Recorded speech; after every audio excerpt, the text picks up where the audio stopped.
Am I the a-hole for being in high conflict with my ex-husband and his wife over our kids? Trigger warnings.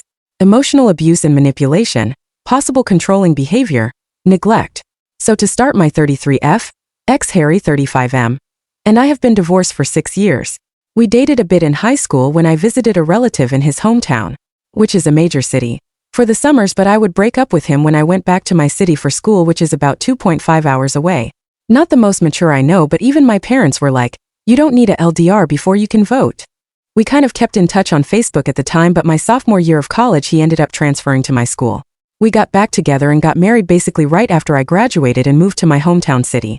Our kids, Matt 11 and Elise 8, came pretty quickly, and we had a few good years before. Stop me if you heard this one. I just felt as if I was already a single mom of 3 kids and was sick of working, doing all the childcare and all of the cleaning and cooking planning. We tried therapy but ultimately decided that it wasn't going to work. For 3+ years it was fantastic. We had a wonderful 50-50 co-parenting relationship. He was such a better father when he had them all to himself, and I had the breaks that I had been begging for. We agreed to never badmouth the other in front of the kids or make them responsible for our feelings or anything like that. We didn't have to spend a fortune on a divorce because we were able to amicably work everything out, which only benefited our kiddos. In late 2022, he let me know he had gotten back together with Amy, 35F.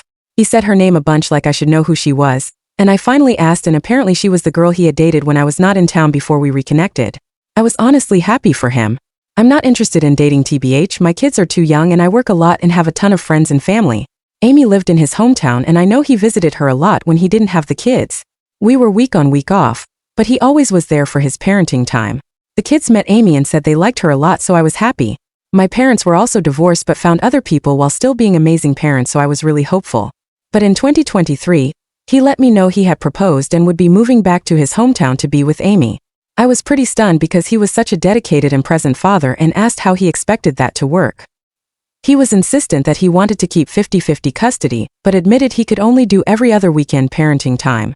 Before he moved, we didn't have any sort of alimony or child support or anything since we were 50-50 and split big expenses evenly. He said he would keep splitting big expenses evenly and offered me child support since my expenses for the kids would be going up having them so much more. Not that I was complaining about that.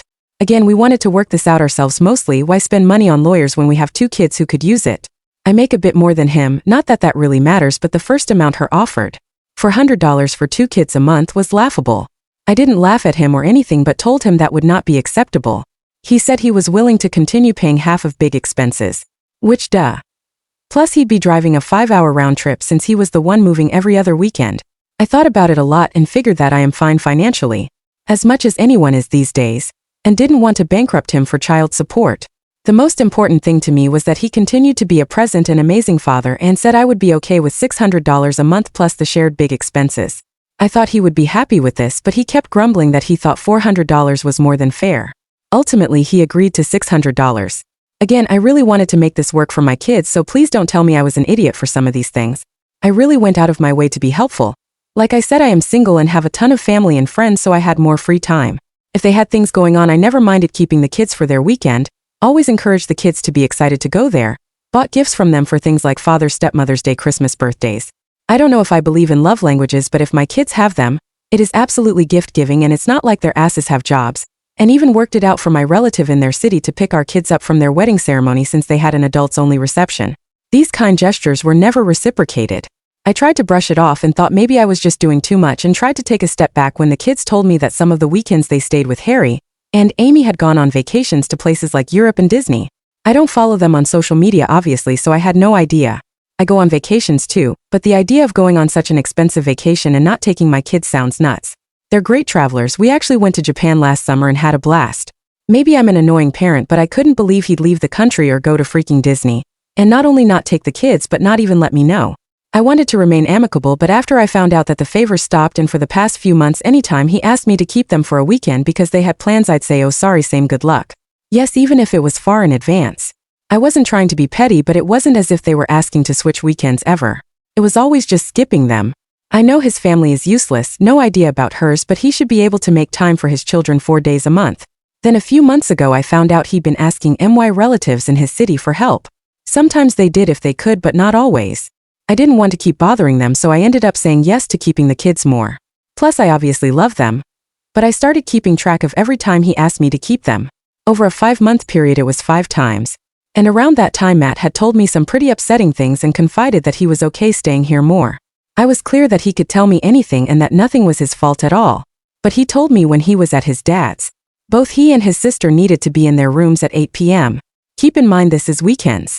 Not in bed, but they weren't allowed to be in the living room or anything or have friends over. I asked if his dad and Amy were home during these times and he said yeah. But Amy's dog is aggressive and they keep it in their room during the day, so when he and Elise go to their rooms they let the dog out so he's not cooped up all day. I love dogs, we have 2, and what the F. Elise got a bad flu a few visits ago.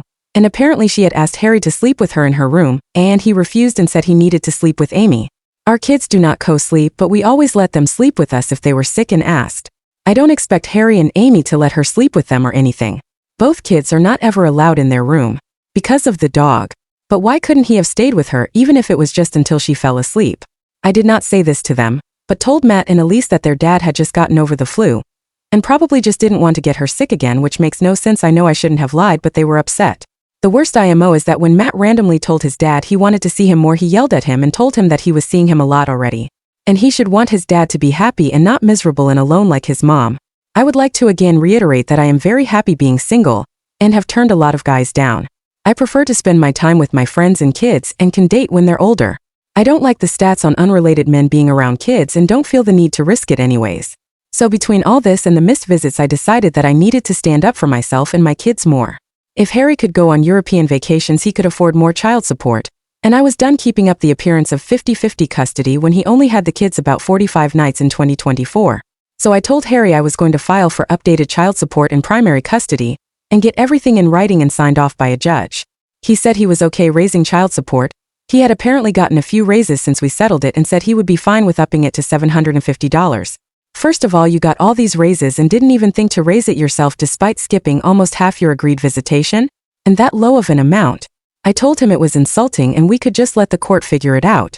He reminded me that I made much more than he did, and I was like, yeah, that's why I'm able to take them on vacations when apparently you couldn't scourge enough money to take your children to Disney World.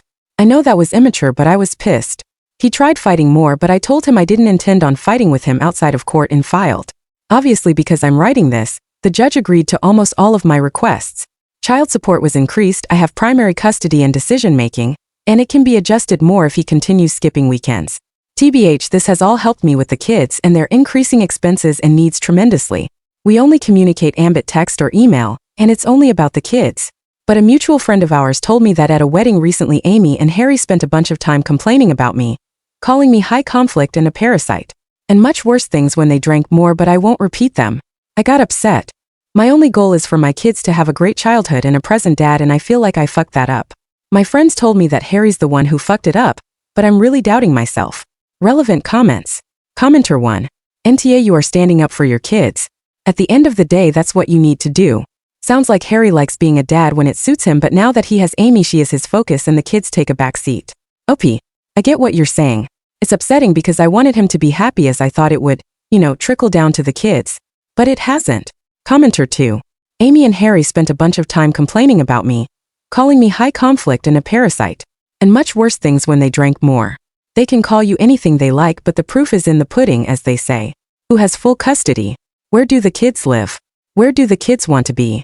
Harry and Amy are showing their ass to the world, and everyone can see it for what it is. You better be able to as well, or you will be easily manipulated again. You are not the a-hole. OP. Yeah, they did say to our friends I blindsided him for custody, and they asked if that was true and I laughed showing them the receipts. I know they are wrong, but I'm worried I blew up our co-parenting relationship, and it will affect my kids. Commenter 3. Not the a-hole. Stop worrying about what Harry and Amy think. You've been looking out for your kids as any good parent should, and more importantly, you're present for them. Focus on you and your life with your children and leave your ex to mess things up for himself, as he's no longer your responsibility. OP. It's not that I give AF about their feelings at all. But if they hate me, apparently there is no way that's good for the kids, and although I cannot see where they are coming from, if they resent me, it's only going to affect Harry's relationship with the kids. Commenter 4. Not the a-hole at all. My guess is Amy hates you and your kids. BC. Amy feels she's always the runner-up with your husband. He dated her when you weren't around. He married her when you divorced. She feels like she's not his first choice and she wants to see you suffer as she feels she did. That's my guess. I have family members like her. OP. I don't know if this is true. She told our friends that she knows I always felt a certain way about her and says my jealousy is why they couldn't have been friends, but I literally had no clue who she was. I knew he dated other people when we broke up, but that's fine, so did I. Commenter 5. Not the a-hole. Good for you looking out for your children. You have done all you can to make this a positive. I would worry if they have children together, it is only going to get worse. OP. I knew this, but another fucked up thing is that apparently at one point Elise asked Amy if she was going to have a baby and Amy told her that she had her tubes tied, so no. But didn't elaborate, and Elise is only 8. Like Matt would have understood, but we have not had any of those kinds of talks with Elise before this, and she was devastated asking me why Amy had tubes. She's apparently always been child-free, which is totally fine. I have a lot of friends who didn't and still don't have kids. And I did talk to Elise about not asking people about things like that again. Update. Unfortunately, things have degenerated since my last post. To get this out of the way, I am in therapy. Usually once every other month or so. It was more often closer to the divorce. And so are my kids. I know Harry was seeing someone when he lived here, no idea if he still does. He was supposed to have the kids next weekend as scheduled. Wouldn't you believe it, but the other day he called. They got last-minute tickets to a concert out of town and asked if they kids could stay here. I let him know that I actually had plans the entire weekend that had been set months ago, so he asked if I could either bring them or if they could stay with one of my family members in my city. I normally would have done just that and pulled out my calendar and marked this off as another missed visitation, but I was just sick of it. I told him he needed to figure it out, and not to call my relatives in his city. They were not his personal free babysitters, and he was their father, so he needed to start acting like it. He got upset and said he was drowning. I almost laughed but didn't, asking him what he meant, and he said he was struggling financially due to the child support and felt like I was trying to punish him for moving. He said I was allowed to be upset we weren't together anymore, but needed to put the kids first and work with him. I couldn't believe he was saying those things. He knows why our marriage ended. He knows that I have moved mountains to make our co-parenting relationship work. And I have pages of texts and emails of him thanking me for being so accommodating and sympathetic to his situation. Some were even just a few weeks ago. I hung up, I was at work and did not have the emotional bandwidth to be lied to about this shit. He tried calling me back a few times, but I had meetings and I realized I shouldn't have spoken in anger, so I wanted to calm down. He even had his wife call me a few times, but I let it go to voicemail. She left a few cruel ones. Nothing shocking, just saying I'm bitter and jealous that Harry moved on and wanted to punish them. I want to emphasize again, and I would rather cut my legs off than be back together with him. I'm the one who filed for divorce and stuck to my guns. It's like these two live in some kind of delusion where I not only want my ex back, barf, but I have never helped them once. When I got home, I pulled the calendar for the past 2 years, which had every missed visitation, including last-minute requests, all color-coded accordingly. I emailed this to both of them and said that Harry was responsible for coming up with appropriate childcare during his visitation, and that if he was finding that challenging, we could look into changing the visitation schedule to something more accommodating to their busy lifestyles. Then I left to take my kids to their sports practices. I did not hear from him. Normally Harry calls our kids every school night evening around 8 p.m., but he didn't that night. I felt guilty. As I've said, the only goal here is for my kids to grow up with a present father. It might have been dumb, but I did call him that evening so he could say goodnight to them, but he sent me a voicemail. I told the kids he had gotten caught up at work, which does happen often enough that they weren't weirded out. At about 3 a.m. he sent me maybe the longest text in recorded history. I have my phone on sleep mode but keep his and my parents' numbers able to alert me for obvious reasons, and I'm a light sleeper, so I did wake up. But I was half asleep, saw how long the text was, and decided it was a problem for the morning. I wish I had gotten up because he ended up sending a few more. The texts really just proved that they do not occupy the same reality as me.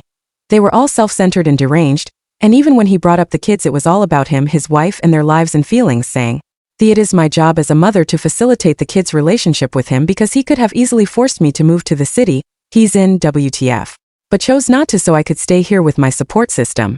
I don't thank Amy enough for opening her life to the kids by keeping her dog in their room when the kids are here, and giving them their own bedrooms even though they're empty much of the time. That he and Amy are young newlyweds, they are neither of those things, and deserve to have that honeymoon period with trips and opportunities without me putting up roadblocks.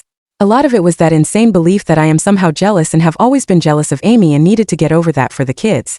Apparently my cruelty knows no bounds because I have never driven the kids to him in his new city.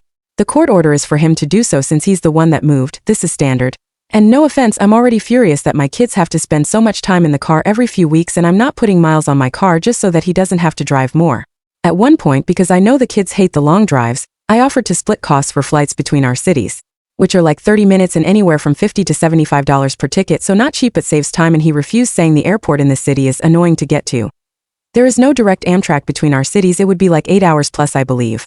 They might just get full custody and make me be the one to jump through hoops to see my children so that I can know how they feel. You know, simply just get full custody because apparently in their world they deserve every little whim of their own desire. Accused me of financial abuse for upping child support when I wasn't destitute. Apparently unless I'm living under the poverty line, my kids don't deserve financial help from their father. I have PTO to burn and just decided to take one today because I'm so overwhelmed and upset about all of this. Yes, I did screenshot all of these for my lawyer. I don't want to be the cause of my kids' father abandoning them, but I have been at and beyond my limit for so long I don't know what to do. They both treat me so horribly and make these assumptions that are just simply not true. I want my kids to have their dad in their lives. I've run myself ragged making it work, taking up the slack when they dropped weekends, doing all of the mental heavy lifting for looking ahead and switching weekends if, for instance, Father's Day falls on mine or her birthday. When I know she doesn't want them around, falls on their weekend and planning ahead of time contacting them. I'm so done. I want to offer this: fine, you win. No more child support. Keep all your money. You can see the kids the weekends after Christmas and Thanksgiving. Those are when they celebrate the holidays anyways. And on Father's Day, but otherwise they're with me. You two can live your child-free life and me and my kids will be just fine without you. I can't keep putting up with this abuse. I'm at my breaking point. Relevant comments. Commenter 1. Don't open the door to him not providing child support. You should use all the evidence you have to get more custody and also increase his child support. Fuck your ex for wanting to abandon his kids and for thinking he can actually get full custody when he's constantly bailing on his current scheduled times. He's delusional and thinks threatening you will get you to let him do as he pleases. The reality is his lies won't get him anywhere, and he doesn't have the power to follow through on any of them. OP. I've been devastated all morning day. I know logically that the only way he could possibly get full custody is if I were to die. And I can't stop crying thinking about my kids being forced to their rooms every night at 8, never going to trips to fun things, and living with a stepmom who can't stand kids. I probably shouldn't have posted because I'm so upset and emotionally, but I'm so lost. I don't like talking to people IRL about this other than my therapist BC. I don't want to poison them against my ex or put my problems on them, but this is the only thing since my divorce I feel so alone about. I feel like I failed my kids by giving them Harry as a father. Commenter 2. You need to increase therapy if you have the means to do so. BC, the fact that you typed all of that and said you don't want to be the cause of your shit ex abandoning his kids. He is the one responsible. If he chooses to be a deadbeat, that's on him. He chose to move. He chose to be a shit dad. Time for you to get it written in your custody arrangement that he makes arrangement for childcare on his weekends. Do not give up child support. That is your children's money, not yours. Do not give that up. All of the money he pays is for your children. You are knocked down and not thinking rationally. Do not respond either. OP. Oh, I have scheduled a session for later today. I agree the support is for the kids. Yes, I do not need it, but they deserve that money for college savings, and maybe I'm sharing too much, but the amount he pays me now is exactly the amount I put every month for each of them into their college funds. Or for trade school, getting an apartment or house during an apprenticeship, whatever they choose to do. But I feel like it's just this leash keeping me, and them, tethered to him and the whims of him and his wife, and I'm so beaten down. Commenter 3. He already abandoned his children. Now is the time to wisen up and have him pay for abandoning his children. Be smarter. Every time he's missed a visitation, let the courts know. That money can be used to pay for a college fund. It is his responsibility to foster his relationship with his children, not yours. Who cares if he doesn't have a relationship with his children? That is on him. Not you. If he cared about his children, he wouldn't be behaving the way he is. You can't control his actions, but you can control yours. Take the extra child support money for a college fund. OP. The money does go to their college trade school first house fund. I just feel like such a loser and a failure of a mother for giving them him as a dad. Commenter 4. For the love of everything, please stop trying to force a relationship between your kids and a man who so very clearly doesn't give a fuck about them anymore. You have no idea how cruel it is to the kids. I grew up like this. I felt unloved, unwanted, and never understood from a father who was more interested in traveling the world, earning money.